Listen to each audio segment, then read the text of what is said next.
So what do you think this is? Guess. Yes, it's a crappy quilt.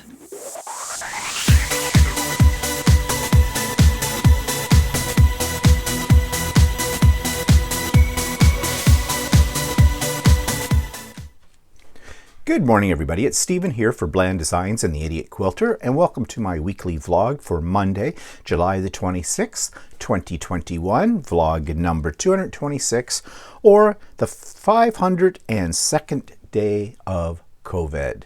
So let's get right into it with what's behind me. Yes, this week I do have something up behind me, and it's my latest finished creation. This is called the Crappy Quilt. I named it that for obvious reasons. You have seen this in bits and pieces before, but now it is totally done. It's layered, it's quilted, it's bound. It's now ready to be folded up and placed with all the other quilts that I do. Yeah, someone suggested this might make an interesting shower curtain. Well, yeah, you wouldn't want a quilted shower curtain, but I mean, I think they were referring to the panel that's in the center of this. That is all outhouses. And the rest of the fabric that's on here all goes together in the same line. And you have toilet paper. I know it's difficult to see that, but if you study it on the video a bit, go ahead, pause it and study it. I'll wait. Okay, that's enough wait. And there's barn board with shapes cut in it and a little bit of stonework and old newspapers and things like that. It's just kind of a fun collection. And at the time when I saw it, I thought, you know, what the heck, let's just do something for fun. And I did do a combination of free motion quilting and walking foot quilting on this. I did free motion on each of these panels, and it's just wavy lines up and down, but it is free motion. And actually, that's called meandering. I think it's called meandering. And I'm getting better at it, actually. I'm getting much more confident in that. So I think now it's time to branch out into something a little bit more complicated. I don't know, we'll see. But yeah, it's all done. The back, I would have liked to have done the toilet paper fabric as the backing, but I didn't have enough of that, and I wasn't going to order any more because I wanted to get this done. So I just had some of this kind of brownie red in my collection here on the back. Let me move positions here. You can see a little better my quilting, or maybe you can, I don't know if it's picking it up or not. And that's kind of a new move for me too. I could have changed the thread to a darker color for the back in my bobbin, and then the quilting wouldn't show up as much on the back, but I thought I'd throw all caution to the wind. You know, let's break the ice. It's part of the progression. And so I used the same color thread as I used on the front, which was a light gray. Now on the front, the quilting shows up, but it's subtle. On the back, it's much more bold. So, little steps. Maybe I'll get a little bolder as I'm working on the next quilt. And speaking of the next quilt, I don't have anything to show you at the moment because it's laid out in my other room, all layered and basted, all pin based and spray based, because that's the combination I use. And it's waiting for me to put it under the needle and start quilting it. And that's the Jenny Lane one, and that's the one with all the little houses. I've shown you that one too in bits and pieces. That one's going to take me a while to quilt because there's a lot of negative space on that quilt. And I have to decide what I'm going to do, how wild and how varied I'm going to get on that one. So that one I think will end up being a combination of ruler foot quilting and maybe walking foot. I may do some free motion in certain sections. Do I have a plan?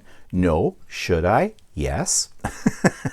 But I don't, because that's the part about quilting something. I just go with the flow as I'm working on it. If you get, and there's nothing wrong with planning, okay? Nothing at all wrong with that. But I'm starting to look at this as, if it's going to give me grief and it's not fun, why am I doing it? So I find it kind of fun to make it up as I go along, so that's what I'm going to do. Yes, none of my quilts are going to win awards and shows, and I'm over that idea anyways. So, yeah. So what else have I been working on? Oh yes, Christmas gifts, as usual, or these will be. These are part of my Christmas table topper series that I'm making. Now you've seen my gnome ones. They're not done yet, but I showed you one that was completely finished. And I'm going to do the same thing with these. I call them Elegant Santas. And yes, they're on a black background, which is a Christmassy background. And I have other fabrics to go with this that are of a similar design, but sort of in reds and greens, very rich reds and greens. And I think that combination is going to look really stunning with these embroidered images. So I have 3 out of 4. I bought 4 designs, 4 different designs. And these are 3 of them. And there's one more. I haven't got it stitched out yet. But, you know, I get busy doing other things, and I have a quilt that needs to be quilted. So we'll continue on with that. That's why I start these projects for Christmas, way before Christmas, because, you know, turn around, it's Christmas, and you don't have anything done. Okay, so what's that take us to? All right, YouTube channel of the week. This one is called Interesting Facts, and it's just that. It's interesting facts that are informative and entertaining. So here's my review. This week's YouTube channel is something that can be both educational, but it's more entertaining. It's called Interesting Facts, and I have to question whether or not the things that you learn here are really authentic facts, because there's some really weird topics. For example, some of the videos that are on this site are entitled Moments of Animal Genius That Will Amaze You. 30 Inappropriate Moments Shown on live TV. People Who Are at Another Level. Unbelievable Moments Caught on Film. 40 Most Impossible Moments in Sport History. Animals that ask people for help. I mean, all of these things possibly do exist, but I think they might be somewhat exaggerated as well. But nevertheless, they are an amusing little time waster, and if you want something that's, yeah, maybe shows you a few things you didn't know before and is of high entertainment value, then check out Interesting Facts. So you'll find the link to Interesting Facts in the show notes below. You're also going to find a link for Stephen and Walter Live, and Stephen and Walter Live, the tone from me, at least this week, was a bit pissy. Because I'm in a bit of a pissy mood, or I was. And I'm going to talk near the end of the video about why that could be. But so just forgive me for being kind of pissy. And there is a link for the Idiot Quilter, episode 124, where I talk about gnomes, Halloween fabrics, and more. And there is a link to the Idiot Quilter Presents, no wait, I'm sorry, I think I've got that all mixed up. Yeah, there is not a link there for that. Okay, never mind me, okay? You know, just as a little aside, I prep for all my videos, and sometimes, because I do them all in one week, there's crossovers. And some things I get mixed up with other ones. So it happens.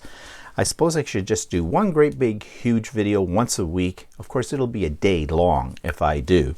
But anyways, I ramble. Okay, and there's a link to So Chatty. This week we talked about, it was from a suggestion from a viewer, Project Bucket List.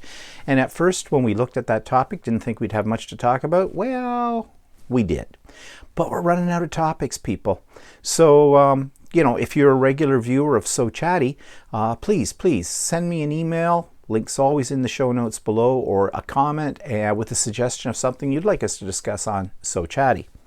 And that goes for any one of my productions on here. If you've got suggestions, I'm all ears for that kind of thing, because really, I want to make content that people are interested in. Okay. And there is a link in advance, a Zoom link to Craft and Chat. Yes, believe it or not, this is the last week in July. So next week is the first week in August, and that means the first Wednesday in August, and that means Craft and Chat. So I've put the link in that, and I'll be putting that link in all of my productions this week, so that you can join us. And all are welcome, as you know. And I don't know, I feel like a broken record here, because I always say this about Craft and Chat, but just in case you don't know what that is, you bring along whatever you're working on, whatever creative item. It could be quilting, it could be sewing, it could be knitting, it could be crocheting, it could be paper crafting, it could be mixed media, it could be art journaling. It's whatever. We've even had people come and join us who were working on shopping lists and things like that. Yeah, but they just enjoyed the fellowship. And that's what it's all about. It's just a very relaxed atmosphere for about 3 hours. Come when you wish to, leave when you wish to, and work on whatever. Join in on the conversation. Don't. It's up to you. It's just a bunch of friends getting together and working away on whatever we're working on for, a few hours to get ourselves out of the space we might be in every day and into something that's a little bit more relaxing, a little bit more fun. So that will be August the 4th, starts at 1 p.m. Eastern Standard Time, and as I said, the Zoom link is in the show notes. Okay, so that takes me to what's pissing me off this week, and it's basically, as in the title, stupid is as stupid does. In the last week or so, I've been reading and watching and listening to all kinds of things that people are doing right now, and why these things are basically stupid. Of course, these all revolve around COVID. Excuse me. And in our province here in Ontario, we've gone to step 3 of reopening. And basically, what does that mean? Well, the government has some restrictions on things, but that means a lot of people just ignore the restrictions. And a lot of people are talking about COVID as if it was something that happened in the past. COVID's not over, people. Not by a long shot. I'm sorry to burst your bubble on that. Maybe that's just me being pissy. But really, it's not over. So we still have to take precautions, but people aren't doing it. So I thought I'd make a list of the stupid things, in my opinion, they're stupid, things that people are doing right now that just, I don't know how to put it. They're just stupid. They're just stupid. So you might be an idiot or stupid. I'm not going to use idiot. I use that for my vlog. I'm an idiot. You might be stupid if you feel you need to still continue to fight for your right not to wear a mask. Come on. Since day 1 of COVID, we have been told our best prevention is to wear a face mask. It's an airborne disease. Masks help. But there are still, and not just a few, there are quite a few anti-vaxxers, or not anti-maskers out there who refuse to cover up. And they think it's their right to go into wherever they want to go into. And when they are politely asked or reminded to put on their mask, they get all huffy and bothered about this and start, screaming protest movements. We're going to take you down. We're going to take you to court. It's against my human rights. Blah, blah, blah.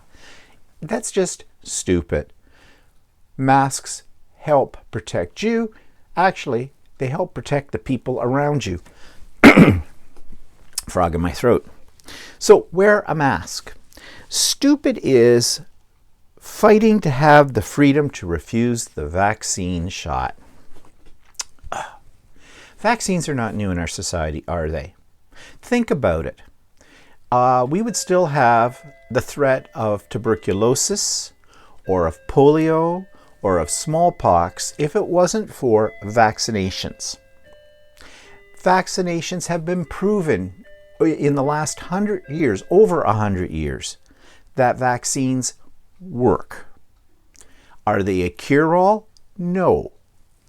But they do work. They help lessen your potential of getting something that's going to kill you. So yeah, the science is there, but the naysayers on vaccines say that there's a conspiracy. They're trying to microchip us when they give us the vaccine. I've got news for you. If the government want to microchip us, they're a little late because they can already track us. Everybody's got a cell phone. Everybody's got a computer. You don't think they can't track your activity? Yeah, they can. So look, advertisers do it every day on YouTube or on anything that you're on, anything on the internet, right? So yeah, stupid are the ones who think that there's a cause out there, they're right not to get a shot. I don't care what your religious background is and what it says. I don't care what your political views are about it. Get the damn shot. It has been already shown in the news, they were already reporting it, that the increase in cases of COVID are amongst those who have not been vaccinated. There have only been a very, very, very minute number, like a point something or other, of people who have been vaccinated and have gotten the disease. And when those people got the disease, it did not hospitalize them. They were a little sick for a while. So the vaccine, there's proof right there that the vaccine works. It's coming out of England. England went to full reopening on July the 19th. They have had an increase in cases, but the increase in cases, according to the sources that I've read, are amongst the unvaccinated, and only a minute few have gotten COVID that were already vaccinated. So really, the odds are in our favor to fight this disease by getting vaccinated. So you're just stupid if you don't. You might be stupid if you think picking and choosing which shot you want to get is, again, your right. This I blame on the World Health Organization, because those people opened their bloody mouths up a little soon. See, we knew there were the three main kinds of vaccines, okay? We do not count Johnson & Johnson because it's not approved in Canada, and there's already been a lot of problems with the Johnson & Johnson one. But Pfizer, Moderna, and AstraZeneca. Now, in our country, we were told that get whichever shot is available the soonest. We went for AstraZeneca. But a lot of people are like Pfizer snobs because, ooh, I want Pfizer because it was the first one out there, so it's the most effective. I'd be worried about the first one out there. We're still guinea pigs in this little experiment here, okay? And then there's the Moderna crowd. Okay, fine.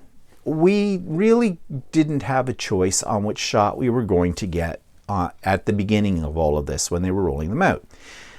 Then they said, okay, it's all right, you can mix your shots. So I have two different shots in me.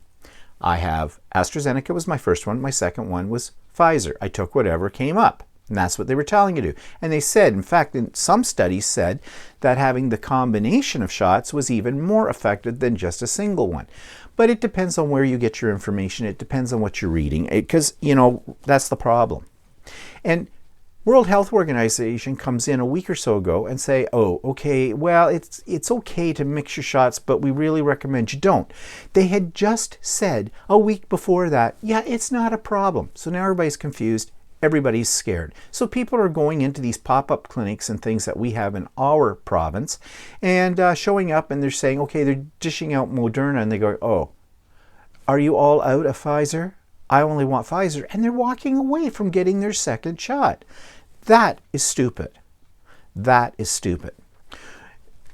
What is also stupid is why the World Health Organization came out and made that statement, because they've just backtracked on that statement as well. Said it was taken out of context. One of their scientists had said this, and it was taken out of context. You know, we look towards them as the experts, as the guiding force in all this, and they're just being stupid about the way that they're delivering this information. And so we have stupid people out there that think this is like going in and choosing a loaf of bread. You're squeezing, looking for the freshest one, you know. Just get your second shot. I've had both my shots now. I've had them for over a month since I got the second shot. I have not grown horns. I have not turned green. I have not died. I am fine. It works. Okay, you might be stupid if you think sending the kids back to school not being vaccinated is a good idea. Okay, big rally, September. School's going to open up. It's going to be like usual with restrictions and the whole bit. But our government is not turning around and saying, at least here in Ontario, in order for your child to go back into a classroom setting, they must have They must be double vaxxed. Now, here's the other stupid thing. But the government decided that, here in Ontario, that children under 12 can't get vaccinated at all. Okay, they're the worst little germ bags that there are. And those that were 12 to 18 or something can get their first shot. Okay, they announced that a little late. If you want a September opening for schools and you want everybody to be double vaxxed, they need to have time. So I think tomorrow is the deadline to get the second vaccination, like for the kids to get the second vaccination if they're going to meet the deadline for the coming school year. Well, this is putting parents in a dilemma for one thing. But there are parents just saying, well, just to hell with it. I'm just sending my kid back in. Oh, okay. You really care about your kid, don't you, stupid? Because let's say, oh, go tell Johnny to jump off a cliff, okay? And Johnny does it because you told him you're his parent. Are you going to do that? Because basically that's what you're telling Johnny to do now. Well, go to school. Don't worry. You won't get a disease. And then what does Johnny do? He brings it home, gives it to his friends. Yeah, and then we're back into the fourth wave. That's just stupid. Stupid is if you decided, hey, I want to get my party on and I'm going to attend a party. Oh yeah, it'll be outside. Everybody will social distance. No, they won't. What happens at parties? What do people do at parties? Drink. When you drink, what happens to you? You get a little happier. You get a little less cautious about things and what's going on around you. So, you walk up, you haven't seen Martha in a year and a half, and you go up, you give her a big hug and a kiss on the cheek. No big deal. Your mask is down here. So is Martha's. Is Martha vaccinated? Are you vaccinated? How do you know if Martha's vaccinated? You don't know. How do you know how many people at this party are vaccinated? You don't know. Did the host stand outside the door and say, excuse me, show me your papers? No, they did not do that. Well, there was a big party. We talked about this on Stephen Walter Live. Just north of us, little town just north of us, actually minutes away from us. That's how close we are to this little hamlet. And somebody organized a party, a private party. Well, it was private. It wasn't private. They had posters out for this. And they were charging $30 a person. It was outside. But for $1,000 to $1,500, you could get bottle service, you could get a canopy, you could get furniture, lighting. They had a live band, entertainment. They had, you could park. It was a private residence. They said there wasn't any on-site parking. It was a huge residence, a huge piece of property. They said, but you can go down to the little strip plaza that's only like a mile away or something, and we're going to shuttle you to the party. Are you getting the feeling this is not a party, but this is a rave kind of a thing? And, yep, there were 3,000 people. 3,000 people at a party. This obviously was organized by someone or a group of someones who were charging for this on a big scale. This was a rave. This was not a party. And sure enough, the neighbors called the cops, and the cops couldn't do a thing because in came about 2 or 4 cops, and there's 3,000 people. No masks, no social distancing, no way that anybody knew who was vaccinated and who was not. That is ultimate in stupid. Our government said that you could have about 100 people on an outdoor party and still, though you're supposed to do, social distancing and all that stuff, take precautions. 3,000 is not within the ballpark of what the government did. But you want to know something? They'll get away with it because the government is inefficient when it comes to issuing their fines and penalties for violating the regulations. Plus, 2 cops can't handle a crowd of 3,000. I think they issued some tickets for drinking under the influence kind of a thing, but that was about it. So those organizers made a bundle of money. 3,000 people at $30 a head, just that alone, you do the math. Plus all the extra things they were offering at higher prices.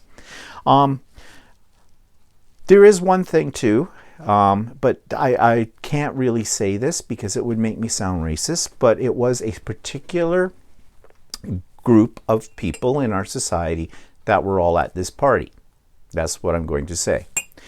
But stupid. Just stupid. You might be stupid if you're demanding to open up the borders between Canada and the United States, or even Canadian borders for foreign visitors. It's too early for that kind of thing. Yeah, everybody's been on an airplane pretty much. You know what the air quality is on an airplane. You could be wearing a mask if you wish, but whatever you're breathing in and breathing out is going through their system, and it's just being recycled. You know, you get off a long flight and you usually develop a cough, don't you? Or people around you are coughing. We call that kennel cough. But that's what it's like, right? So yeah, that's really safe. Put yourself in a long cylinder, long steel tube, and sit in there for several hours and breathe in everybody else's germs, and yeah, and you expect to be fine. That's just stupid. And what's even more stupid is our government is entertaining the prospect, I guess that's the word I want, use your words. They're entertaining the idea that we should open up the border, probably August the 9th, I think is the date that I heard, between Canada and the United States. Canada has a higher level of vaccination than the United States does. Oh no, I think not. Put up the steel doors, dig out the moat, put up the barbed wire. We're not letting you in. I don't care if you've even had the vaccine. How are they going to check for that? Because, and here's the next stupid, and this one's on our government, especially our provincial government. We do not have a vaccine passport, a way of proving to establishments or to other people that you have been double vaxxed. It makes perfect sense to have something like that, but no, things that are of perfect sense. Our premier of our province, Doug Trump Ford, as I like to call him, he says, over his dead body, there's going to be vaccine passports. Now, the doctors, the experts are actually recommending this right now in Ontario.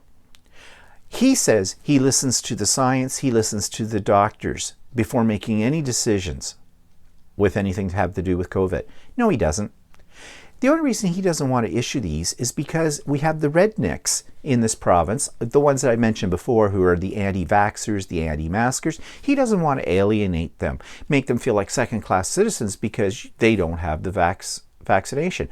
Oh, I say that's stupid. I think it would be much better for all of us if we can prove we've had both shots, especially when we're going into a public venue with other people. I'd like to know that the people in that store, at that concert, at that bar, whatever, are all double vaxxed just like I am. I would feel much more secure. But no, in his infinite wisdom, and wisdom here I'm using sarcastically, he's not going to do that. Well, we'll see. Because other countries in the world are doing that. We have province of Quebec. Now, the province of Quebec is a special province in Canada because they do their own thing all the time. But this is one time when they're doing their own thing that I think is good because they are going to be doing vaccination passports. And we should follow suit. It's just stupid not to. In fact, it may encourage the ones that are hesitant to get the shot. It will give them some incentive to get the shot because basically, if you want to do this and you can't prove that you have your shot, you're not going to be able to do this, are you? And it should be there for getting onto flights and the whole bit. And I don't care if you are a very important businessman and have to do business flights and the whole bit, then I'm sure that you've gone out and gotten your vaccinations, don't you? Because your livelihood depends upon it. So teachers need to have the shot, and I'm pretty much sure that most of them are getting both shots. But people in the healthcare need it too. And this is also stupid, and the stupid's on the government.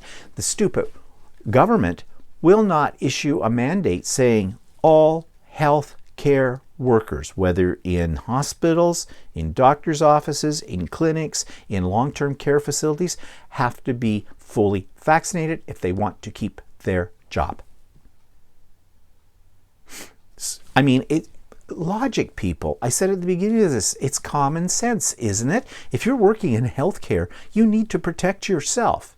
And in protecting yourself, you're protecting the people that are in your charge as well. You know, isn't there some kind of Hippocratic oath that health people are supposed to take that say, do no harm? Well, doing no harm means being vaccinated. Stupid is traveling wherever, within your own country or trying to travel outside of your country. I know some people who have trundled off to Alberta from Ontario for the Calgary Stampede. Okay, the Calgary Stampede is a biggie. It's historically significant. Most people in North America have heard of the Calgary Stampede. It's pretty much well known around the world. It's a biggie event in Calgary that happens every year in July. Never been. No desire, actually. But lots of people love to go. Well, Alberta is one of our provinces that has the lowest number of vaccinated people. They have a lot of anti-vaxxers, a lot of anti-maskers, and so now they're having this great big huge gathering. There's a midway, there's rodeo shows, there's concerts, there's all this stuff, and there they all are. And this one of the people I know sent pictures out about what's going on at Calgary, and yeah, nobody was wearing a mask. They're just up and down the midway. It's like it was all pre-COVID. So yeah, stupid is putting yourself in harm's way by going off to an event because you just want to. Okay, whatever. Now I'm going to say a little bit more about traveling and how that personally affects me near the end of this, but which may actually contradict what I'm just saying now. Maybe. But I just think it's stupid to put yourself into harm's way that way, even if you've been double vaxxed. Again, do you want to take the risk? And also, you know, again, if you don't have a vaccine passport, how do you know who's vaxxed and who's not vaxxed at those kind of things? So these are the things that just in the last week I've seen on the news, I've read about, you know, that kind of thing, that just says to me, people are incredibly stupid. Yeah, actually, I always knew that. You know, we're never going to have first contact with alien beings because if they can get here to Earth right off the bat, they're more advanced than we are. And I'm sure that they have come and they have floated by and took a look at us and probably just kept right on going. You know, it's like being on the road and you're looking for a motel for the night and you see one that's a little broken down and it looks like there's somebody sitting outside picking on a banjo and spitting into the grass. You just keep going, right? Well, that's what the aliens do. They look down at us and go, ugh, not worth our time and effort. They're not advanced enough. They're pretty primitive and stupid. Let's keep going. There's got to be some place out beyond this solar system. So, yeah. Stupid is as stupid does. Okay, so product review. Well, nothing really to show you because I can't lift it. I finally got my big 30-yard roll of batting from Dinky Doo. Tomorrow I'm going to talk a little bit more about Dinky Doo and how I feel about them. They're a fabric store out in BC. I have a love-hate relationship with them. I mentioned that yesterday, and I'm going to sneeze. Sorry about that. I mentioned on Stephen Walter Live about Dinky Doo yesterday. I'm going to talk a little bit more about it on the Idiot Quilter because it's a little bit more of an appropriate discussion for the Idiot Quilter content. But I did get my big roll of batting that I had pre-ordered since April. And yeah, it's 30 yards, 120 inches wide. It stands this tall, the roll, this big around, and I had to find a place to put it. Well, my sewing room didn't handle it, but it is now a new addition in our laundry room, tucked in a corner.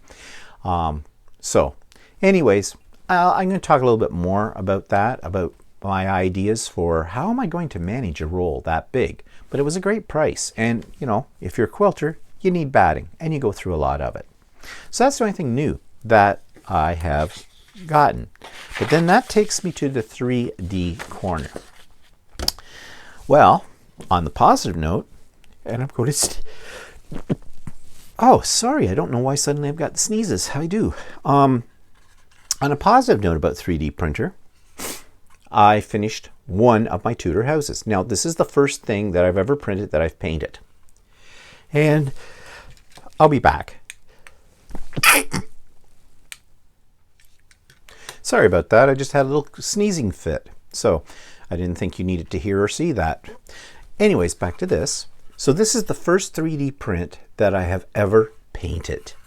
And I'm kind of happy with the end result. This is a little Tudor cottage. You know that I'm planning to make a little Tudor village in 3D prints. And I was really pleased with the way this turned out because I'm not a painter of any kind. And I actually did mix some colors and did some dry brushing in that to give more of a rustic look and also to give the stonework more of a stonework look. At least I think it looked okay. So yeah, I'm very happy with the way that turned out. And that's the only thing I'm happy about this week with my 3D printer. Yeah, my 3D printer's broke.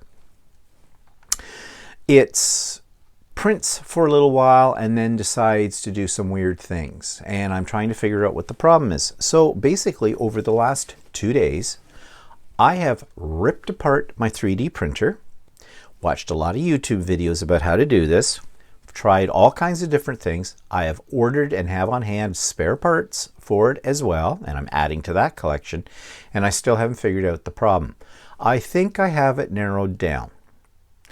And so after I'm finished this today, I'm going to go back at it and try a couple of other things. The bottom line is I'm thinking, okay, if I can't get this fixed and I've tried everything, then I may buy a new one. And the question is, what am I going to buy? Am I going to buy the same one because I know it? Or am I going to buy another one that's maybe a little bit bigger, a little bit more expensive? I've been spending money left and right lately, and I got to get more of a grasp on that. I've been holding back of going to Ultimate Sewing to buy fabric because I don't need any fabric. But I love it, but I don't need it. And lately I've been dropping money on Amazon buying spare parts for this 3D printer as well. Now, the beauty of that is the parts are fairly readily available and they're not that expensive. However, you know, you need them. So now I'm sort of stockpiling parts. So if I'm stockpiling parts for this particular model of 3D printer, then I go to another model, they may not be able to use the same parts. So I could look at it this way. I've had this for, well, not quite a year. I'm a power user. I am on any equipment. I've always said, if you want something that you manufacture to be tested, that's a machine, give it to me. I will put it through hoops. Because I am a power user. My 3D printer, well, right now it's quiet. Oftentimes when I do this vlog, you can hear it in the background. Why? Because it runs 24/7, 24 hours a day, 7 days a week. I've made a lot of things with it. I love it. It's a great hobby, and it's a very frustrating hobby too when things don't go well. But I'm learning. I learned a lot, and I actually yesterday, for the first time, opened up and got into the computer motherboard because one of the fixes I was doing, I needed to do that. That was scary. A lot of wires, not knowing what to do, but I managed it. So each time I do one of these fixes, I'm learning something more about how a 3D printer really works, and I'm getting less afraid to basically rip it apart. So right now, I have to figure out what this problem is, and I'm running out of options, but we'll see. So I'll let you know how that goes. Okay, so you know that I've been running a series of blasts from the past because I have not been doing any kind of artwork lately. Not paper crafting or that kind of thing. Yeah, I'm doing 3D models and I'm doing my quilting, but I don't really have anything to show you. So I've been showing you a few of my old videos, ones that go back to when I first got into making videos on YouTube. But then I got thinking, you know what might be kind of fun? You know, people's mind is a lot on travel right now because we haven't been able to. And then, of course, what I said already about, you know, the stupid people. I thought, well, maybe I should show you some of my old videos from some of my trips, because I have posted these on YouTube before, but to be honest, they're not ones that people go to very often at all, if at all. But you know how much I love Australia. I've been there 3 times, so I thought I'd show you some clips from various aspects of my Australian trips as well, because my heart right now is lingering to go back to Australia, but not this year. So in March of 2019, we did our 3rd trip to Australia, and this time we concentrated on the Gold Coast and on Brisbane and Cairns, that kind of thing. And so basically that's the eastern part of Australia. And so I'm going to show you one of those videos right here. This was our first day, I believe, in Brisbane. Okay, so we arrived in Brisbane yesterday very early in the morning, and we were pretty much exhausted after 22 hours of flight to get here. And so we didn't do much yesterday. We basically got checked into our hotel. This is the room, you can see it here. It's an efficiency thing. Walter's taking a shower right now, peeking around the corner half naked. I'll save you that on the video. So you can see it's a fairly nice room. There's a bedroom off to that side over there and bathroom around. It's fairly large. And this is the view outside the window. So this is Brisbane, or part thereof. Now yesterday we went down on the Queen Street Mall. It's a pedestrian mall. A lot of places to shop and eat there. And we basically wandered around. Walter got a SIM card for his phone so we can call Canada and also get some internet time as well. There is internet here in the room, but it's not particularly fast. So I'm not sure when I'll get this loaded up to the YouTube channel, but we'll see. And you can see it's only about 5 to 8 right now. And people are getting ready to go to work, I guess, here in Brisbane. And we're about to have some brekkie and that kind of thing, and I'll talk more in a while. Okay, so we're out and about on a walking tour of the main attractions of Brisbane, and we just sort of got started, and there's a river that runs all the way through Brisbane. There's free ferries that'll take you to different points on the river. There's their version of the Sydney Harbour Bridge, but here in Brisbane. You can walk that, although after being on the Harbour Bridge, that doesn't look like too much of a thrill. This whole area, it's a very nice city. I think I like it better than Sydney, at least in the way that it looks. And lots of places to eat, tons of coffee places all over. So this is the City Botanical Gardens in here. One thing about Australia that we've always found every time we've come here, they have really nice parks. And they have these birds. And we've seen these birds many times in Australia. We're still not sure what they're called, but they must be protected. And they even walk into the open air restaurants and kind of clean up the floor. Maybe these are what we call Australian seagulls, because they always seem to be around wherever there's food. It's the river walk.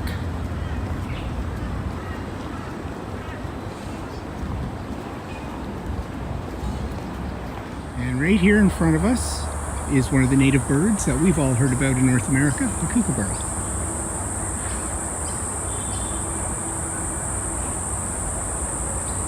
You know, is this a gum tree? According to the song. It's a gum tree. Well, according to the song, kookaburra sits in an old gum tree.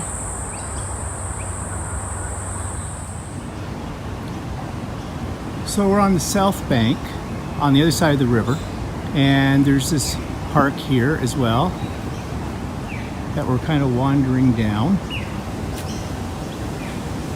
Walter's taking pictures of it. It's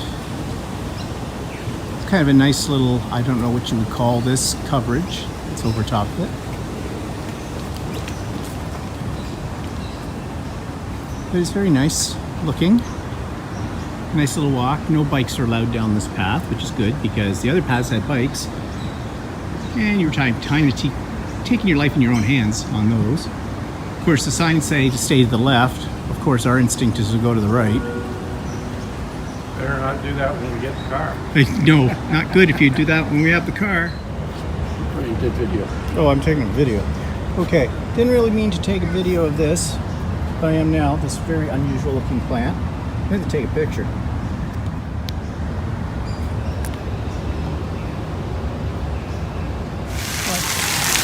So this is a little water park down here.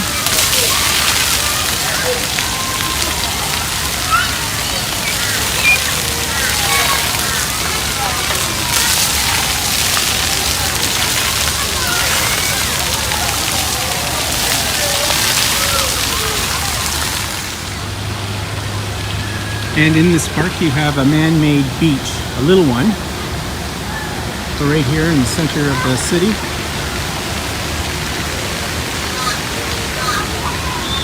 Seems to be fairly popular. Don't think it's very deep. And they have sort of an entertainment area down here with restaurants and looks like beer gardens and bars and things like that.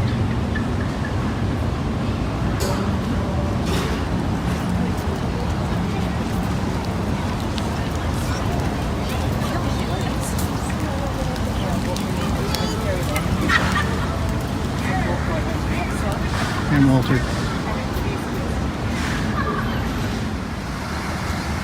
Another little place you can go swimming, all man-made, like a little lagoon. And I think it's all free. A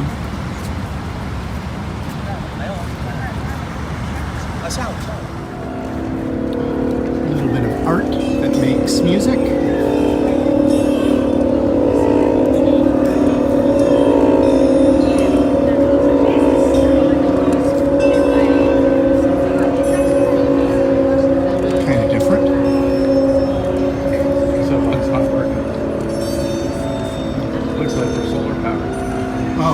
Maybe. So this is the wheel of Brisbane. Every place we go, we get on a wheel somewhere. So we're going on this in a few seconds or minutes here. Yeah, just basically a Ferris wheel. It's not like the Eye in London or the one we were in Singapore.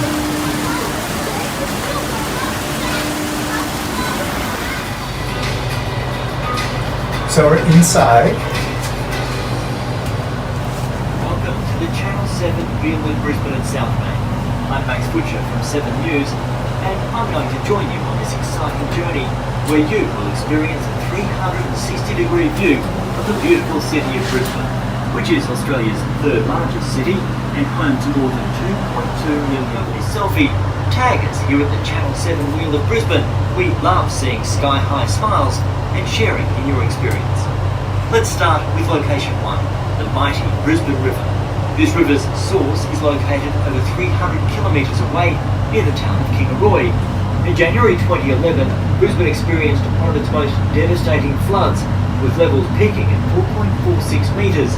The Brisbane River floodwaters surged around us here at the Channel 7 Wheel of Brisbane, and we were fortunate to have no major damage and were back operating within a week. Location 2, on the north bank directly opposite the wheel, is the Queensland Government Treasury Building. The Treasury was erected in 3 stages between 1886 and 1928, each stage using a different type of sandstone, which you can see. The Queensland Government met in the building until 1905, and since 1995, the heritage listed building has become home to the Treasury Hotel and Casino. On to location 3, the world-class Queen's Wharf project. New integrated resort development is being constructed that will define Brisbane. Well, it doesn't take a long time to do a full rotation. Expected to open in 2022. Queen's Wharf will also feature a pedestrian bridge named the Neville Bonner Bridge that will link both sides of the Brisbane River, landing in front of us here at the wheel. At the river bend is the spectacular Brisbane City Botanical Gardens, which is location 4. Attractions at the gardens include a bamboo grove, the weeping fig avenue, ornamental ponds and a playground. The gardens are a picturesque setting for a picnic and a popular choice for weddings. It's also home to the Brisbane River Stable and Gabba. The Gabba has hosted athletics, Australian rules football, basketball, Actually, the design rugby, of soccer, these carts in but here most famous don't is the home of the Queensland really Cricket give you a Association good and the mighty Bristol chance to Lions take and pictures. Well, this is To a the bad west shot is right here. location 7, William Jolly Bridge. This was built by local engineer Harding Fruit in the 1930s and opened during the worst year of the Great Depression. Originally known as the Grey Street Bridge, it was renamed the William Jolly Bridge on 5th of July 1955 in honour of William Jolly, the first Lord Mayor of Greater Brisbane. Okay, so far, we think Brisbane is a very nice city of what we've seen already. It's very compact, very modern. There's a different feel here than from Sydney or Melbourne or Perth. And actually, I think I like the feeling here a little better than in the other places, but I don't know why. What do you think? Yeah, it's. Oh, I don't know. I think each place has its own. Yeah, their own unique characteristics. Unique characteristic, and this one has a kind of an interesting characteristic. There seems to be a lot of like outdoor places to eat and a lot more. I don't know. It seems to be very relaxed. Yeah. Or whatever. Yeah, whereas Sydney was very seemed more rush, but that's because Well, also probably also has a higher number of tourists. yeah, that go there. And even Melbourne seemed a little bit more rush here. So far it seems a little bit more laid back, but that could just be my imagination. Of course, it's the third largest city, so it's only got, what, 2 million or something? So it's not a huge city. I think it's 2 million, or it might be even 3, but I'm not sure. Anyways, so far, very nice. So down in the distance, there's an art gallery, science center. We're going to make our way down there once we get off this wheel, which I think will be in a few minutes here because we're stopped at the top, and I think they're laying off some other people that got on just before us. So, yeah. So that takes us to what's been going on in the last week. And update on my mother. Okay, another reason why I was pissy this week. I got a disturbing call from the nurse practitioner. My mother's been throwing up on a regular basis. I think about once each day for the last week. Not good. And they've been trying to determine what her problem is. They've come down to now where they're saying, well, there's some more things they can try to help her out with this. But they might actually have to send her to the hospital so she can have a scope. Like, as the nurse practitioner says, they either go in from her mouth or go up through her bum. Neither one is pleasant, I don't think. I did ask, would she be knocked out for this procedure? And they said yes. Now, my mother has a deathly fear of both doctors and hospitals. But my mother also has a mental issue. Yes, I've come to accept the fact that my mother has some mental problem, whether it be a form of dementia, whether it's something she's had her whole life and I never really realized it until, this time. Either way, when my mother's feeling depressed and neglected, she will do things to draw attention to herself, and she's very good at throwing up. And I have told the nurse practitioner about this. I've said, my mother is definitely afraid of hospitals and doctors, and have you talked to her about this procedure? And she says yes, and she says, your mother did look very fearful. And I said, yes, she would be.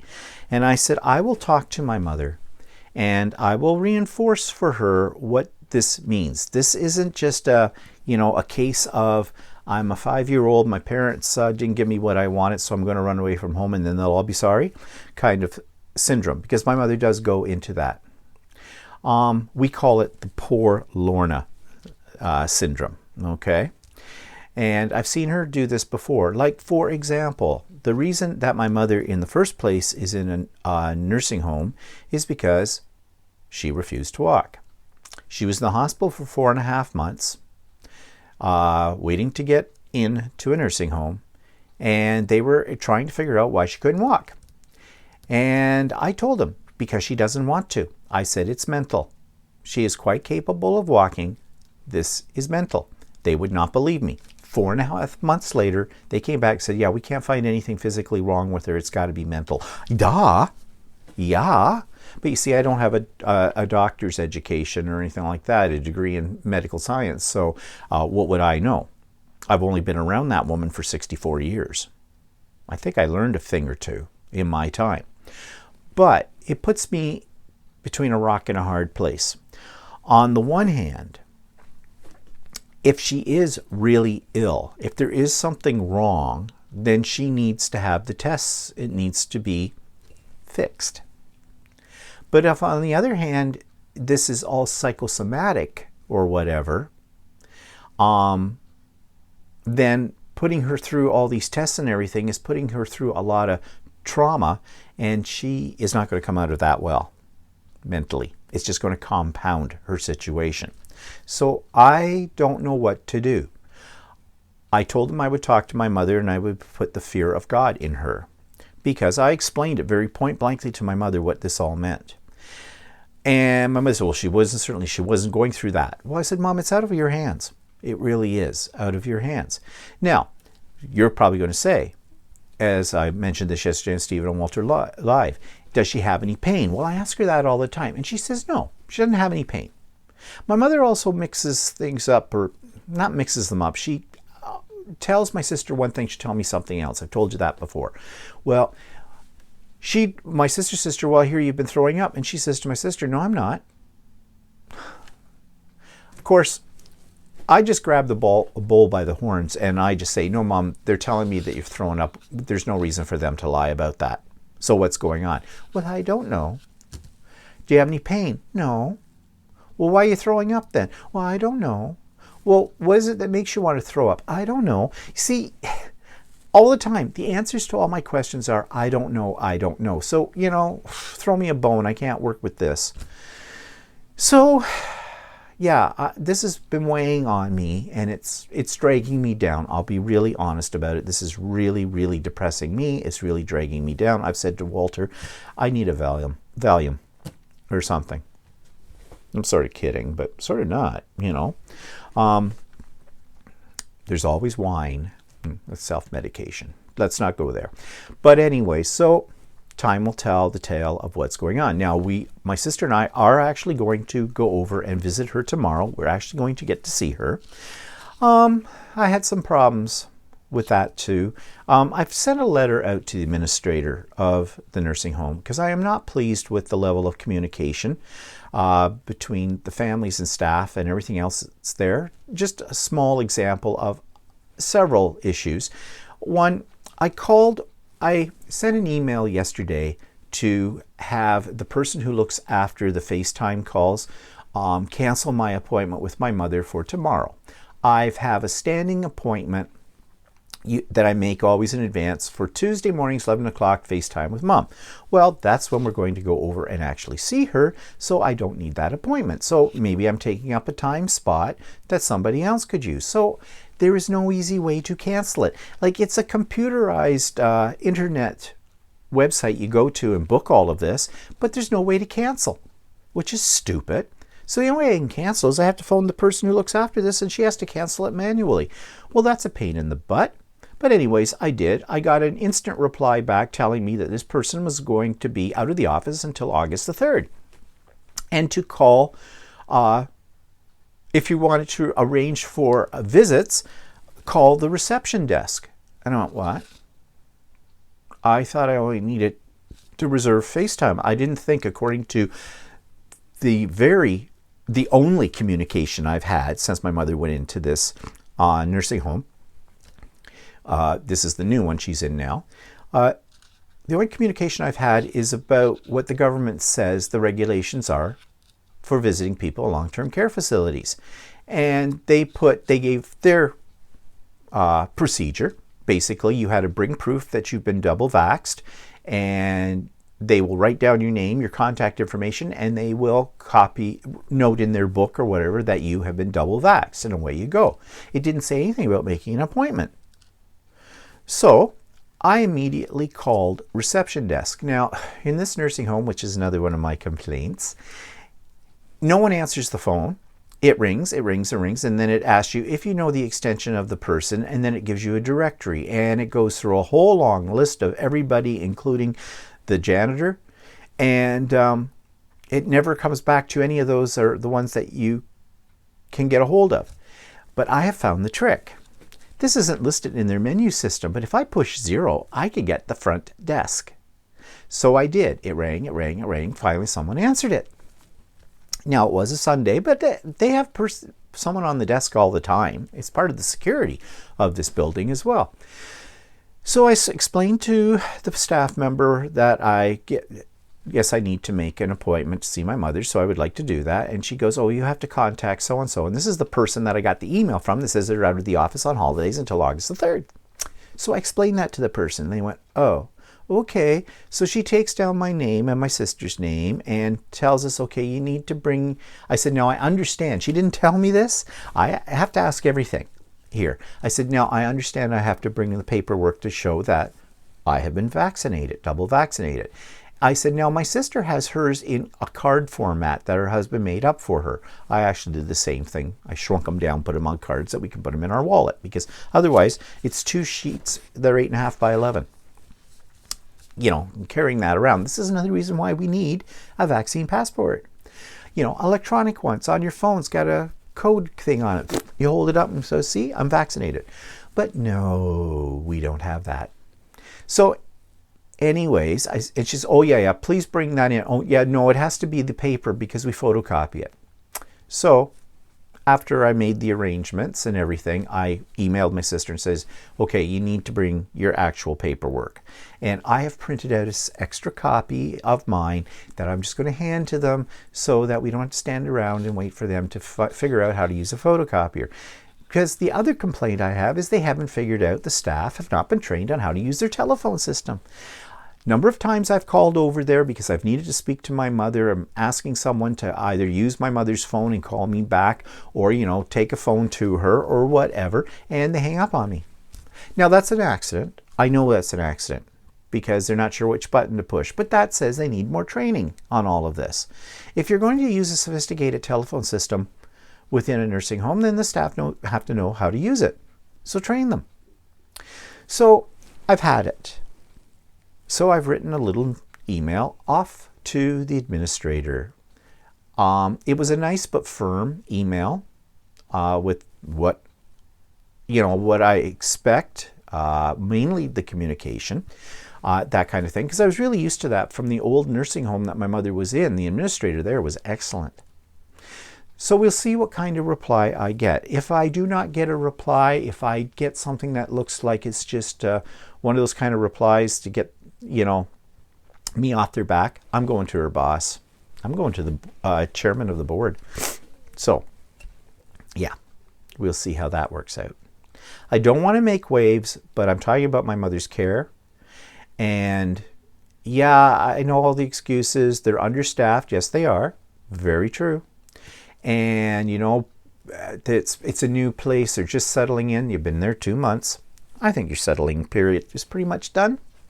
So I'm not accepting those as excuses. In fact, I kind of said that in my email as well. So don't make me go into teacher mode, because people will burn. All right. What else? Well, we had lunch out on a patio. Yes, there is a pub we like to go to in pre-COVID days. And they have a really large outdoor patio, and they've extended it so they can keep all the tables, you know, 6 feet apart and all that kind of stuff. And so we went. And actually, it was very nice. It was a nice day. We had a nice lunch. But boy, sticker shock. Prices have gone up. They haven't gone up that much. It's just me. We've gotten out of the habit of having lunch out or going out for meals. Not that we did it a lot, but we did it a lot more than we are now, of course. So we've saved a lot of money. So I mean, lunch consisted of both of us had a dish. I had curry chicken, which this place does really well. And Walter had, I forget what he had. You know, he had his steak and mushroom pie or something like that. It is a pub. We had 2 beers a piece. And with tip, it cost us $81. And I went, like, not that that's shocking in itself, because, yeah, that's what it costs to eat out. But it's just that I've become so cheap about that, because we've saved a lot of money in the last year and a half by not doing that. So it just makes you realize how much money it is if you eat out. Even if you eat fast food on any kind of regular basis, or even get yourself a Starbucks coffee, that adds up. So, you know, it was nice, but we're not doing it every week. I guess that'll just make it more special, won't it?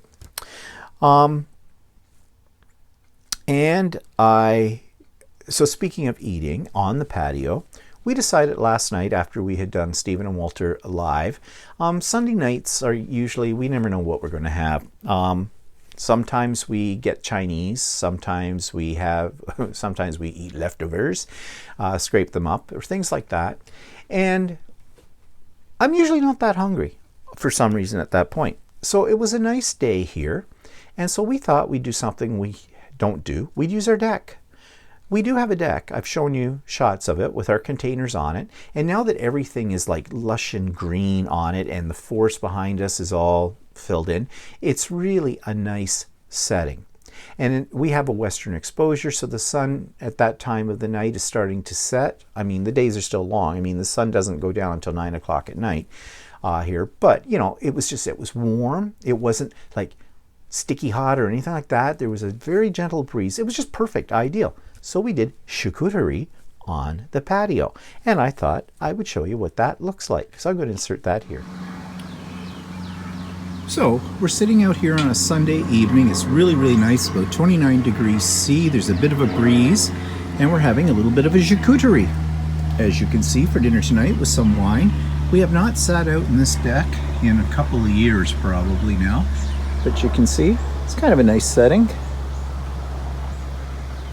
The trees and everything that are here. Something a little different that we don't usually do. Usually we're sitting in front of YouTube. Well, I am. Walter's busy looking at his, usually at his phone. Oh, got your hat on, maybe bust around. I'll leave it off for a bit, but just in case my head begins to hurt. So yeah, we should do that more often.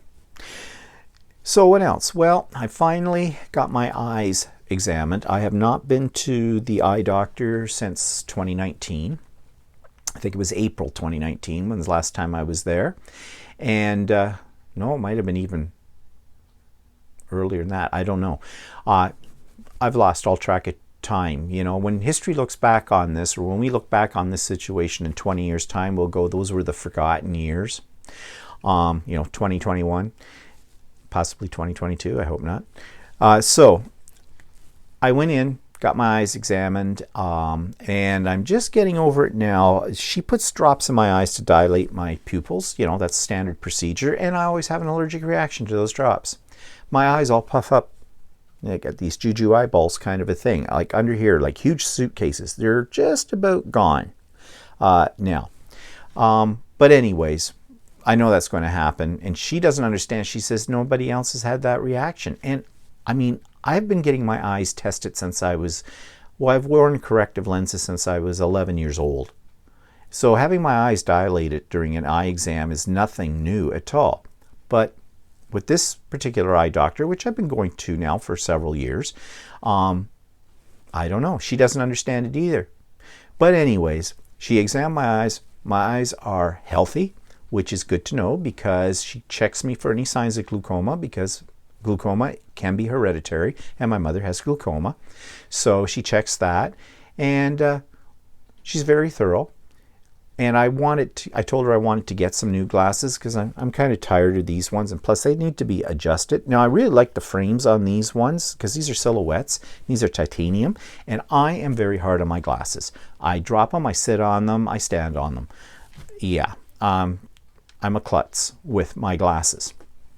But I thought, you know, I've had these ones for about 3 years, time for a new one. So she wrote me out the new prescription. My prescription only changed slightly, and because I had cataract surgery and I have my lenses in my eyes, I only need these for reading.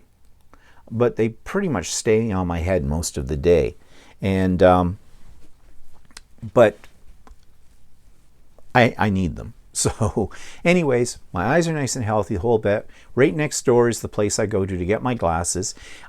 They're high end, a lot of his glasses, but Carl, the owner of the optical boutique, shout out to Carl, I'm not sponsored. He has some great frames, and Carl is really good at fitting you up with something that's a little trendy, a little avant-garde, but at the same time look good on you. So my new glasses are what they call crystal. They're plastic frames, but they're transparent everywhere. And I think they look really good with my coloring, my hair color, okay? So I'm kind of excited to get those new glasses. And they'll be ready in a week or less, probably the end of this week they may be in. Now, cost. Well, those of you that wear glasses or corrective lenses know that there's no such thing as cheap glasses, okay? These glasses cost me, I think, about $1,300 when I got them at the time. Now, you would think that, yeah, that it's the frames that cost. Actually, it's not. It's the lenses. The new frames I bought were about $100 less than these frames. I think the frames are $250. The glass that's going in them is $850. Yes. Now, there's a combination of things with that.